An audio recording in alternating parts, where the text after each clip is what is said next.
चलो आज हम घर की याद पाठ के प्रश्नोत्तर का अध्ययन करेंगे।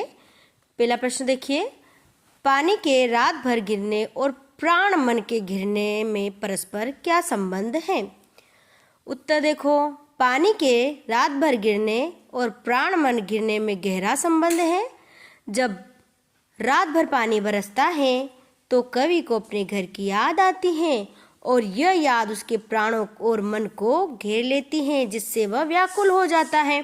कहने का तात्पर्य क्या है कि अगर रात भर पानी गिरेगा तो जो लेखक है उसके मन में अपने घर की यादें, मतलब जो जेल में बंद होने के कारण उस लेखक को घर की याद आ रही है और उसके मन को घेर रही है ना। अगला प्रश्न,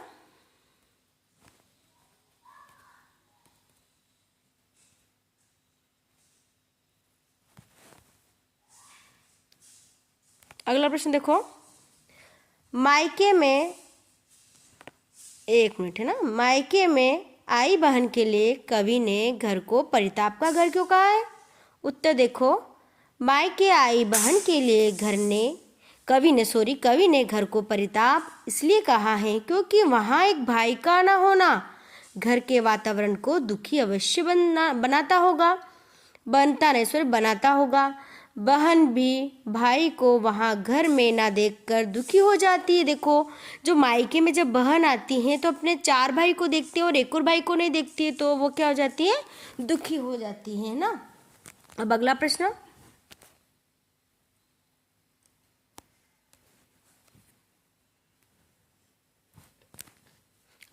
है ना, पिता के व्यक्तित्व की किन विशेषताओं को घेरा है। मतलब इस कविता में पिता के व्यक्तित्व की किन विशेषताओं को बताया गया है ना। प्रश्न का अर्थ ये है। उत्तर देखो, कविता में पिता के व्यक्तित्व को शक्तिशाली और भावुक रूप में दर्शाया गया है। उन्हें एक ऐसे व्यक्ति के रूप में चित्रित किया गया है जो शारीरिक रूप से मजबूत हैं, साहसी हैं और परिवार के प्रति स्नेह रखता है। इसके साथ ही वह धार्मिक प्रवृत्ति के भी हैं और अपने बेटों से बहुत प्यार करते हैं। अगला प्रश्न है ना अगला, पिताजी ने कवि को सोने पर सुहागा क्यों कहा है ना। पिताजी ने कवि को सोने पर सुहागा तो भवानी प्रसाद मिश्र के पिता अपने 4 बेटों को सोने के समान मानते थे और 5वें बेटे यानी कवि भवानी प्रसाद मिश्र को सुहागा मानते थे। उन्हें अपना 5वां बेटा सबसे अधिक प्रिय था, इसलिए कवि के पिता उन्होंने कवि को सोने पर सुहागा कहकर बुलाते थे। अगला प्रश्न, ये प्रश्न लास्ट है, आखिरी प्रश्न। देखो, प्रश्न 5वां, घर की याद कविता का प्रतिपाद्य लिखें। मतलब घर की याद कविता में क्या क्या है ना, वो सारा बताना है।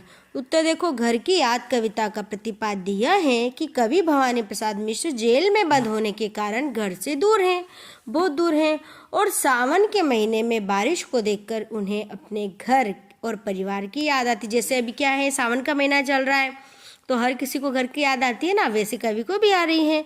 यह कविता घर की आत्मीयता, परिवार के सदस्यों के प्रति प्रेम और कवि के अपने घर से दूर हो रहने की पीड़ा को व्यक्त करते। धन्यवाद। सब लाइक करें चैनल को और सब्सक्राइब जरूर करें।